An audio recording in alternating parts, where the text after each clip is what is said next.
Supercharge your wall frame manufacturing process with the Spida Snip Saw 600. Fast, easy and accurate cutting of lumber components with the ability to set the saw to 0. Pair it with a rapid stop like shown here to make the Snip Saw an automated cutting machine.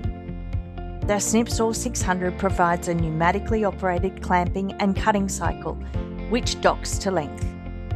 Designed with safety in mind, the two-handed cutting operation and the enclosed saw keeps the blade away from the operator's hands.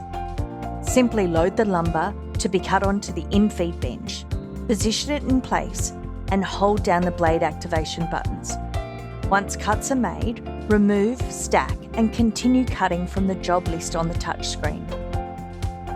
Marry your SnipSaw 600 to a rapid stop table based on the in-feed and out-feed lengths needed for your cutting requirements and your factory footprint. Given the capabilities of this saw, it's also commonly used as a backup saw. The Spida Snip Saw 600 is a safe, accurate and efficient saw, making it the ideal precursor to any wall frame line process.